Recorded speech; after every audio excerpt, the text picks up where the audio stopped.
தமிழகத்தில் தலைசிறந்த பொறியியல் கல்லூரி அருள் தரும் VPMM இன்ஜினியரிங் கல்லூரி அண்ட் டெக்னாலஜி. தரமான படிப்பு, உடனடி வேலை வாய்ப்பு. Admissions open.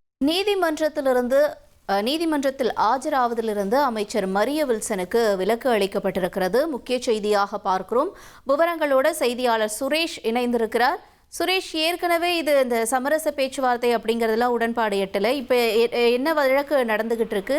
நீதிமன்றத்திலிருந்து ஆஜராவதிலிருந்து விலக்கு அப்படிங்கிறது எவ்வளோ நாள் வரைக்கும்? உங்களுடைய தகவல்களை சொல்லலாம்.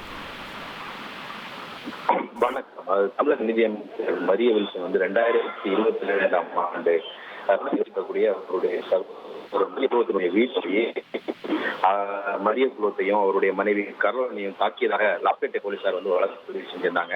புதுச்சேரி நீதிமன்றத்தில் வழக்கு ரத்து செய்யணும்ன்ற கோரிக்கையோட அமைச்சர் மரிய வில்சன் உயர்நீதிமன்றத்தில் மனு தாக்கல் செஞ்சிருந்தாரு.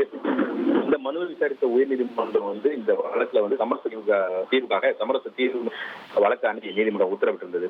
அதன் அடிப்படையில் 4 முறை இந்த தீர்வு மையத்துல பேச்சுவார்த்தை நடந்த நிலையில மரிய வில்சன் தாக்கல் செய்த வழக்கு இன்னைக்கு நீதிபதி லட்சுமி நாராயணன் முன்னாடி மீண்டும் விசாரணைக்கு வந்துச்சு. அப்போ ஏற்கனவே நீதிமன்றம் பிறப்பித்த உத்தரவின் அடிப்படையில புகார்தாரரான மரிய வில்சனுடைய சகோதரர் மனைவி கரோலின் நேரில் ஆஜராகியிருந்தாங்க.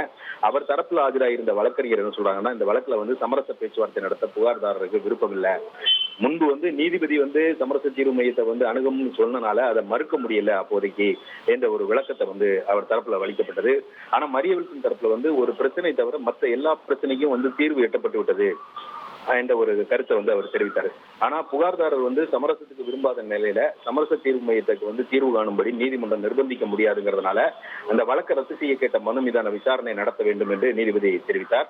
அப்போது சட்டமன்ற நடவடிக்கைகளில் பங்கேற்க இருக்கிற காரணத்தினால ஆகஸ்ட் 21ஆம் தேதி புதுச்சேரி நீதிமன்றத்தில் வழக்கு விசாரணைக்கு நேரில் ஆஜராவதிலிருந்து விலக்கு அளிக்கணும்னு மரிய வில்சன் தரப்புல கோரிக்கை விடுக்கப்பட்டது. இந்த கோரிக்கையை ஏற்று மரிய வில்சன் நேரில் ஆஜராவதிலிருந்து விலக்கு அளித்து நீதிபதி பேச்சுவார்த்தைக்கு புகார்தாரர் விரும்பாததுனால சமரச பேச்சுவார்த்தையை நீடிக்க அனுமதிக்கணும்ன்ற கோரிக்கையோட சமரச தீர்வு மையம் அனுப்பியிருந்த அந்த கோரிக்கையை நீதிபதி நிராகரித்து உத்தரவிட்டார். மேலும் அந்த வழக்கை ரத்து செய்ய வேண்டும் என்ற மரிய வில்சனின் மனு மீதான விசாரணையை ஆகஸ்ட் 28ஆம் தேதிக்கு நீதிபதி லட்சுமி நாராயணன் தள்ளி வைத்திருக்கிறார்.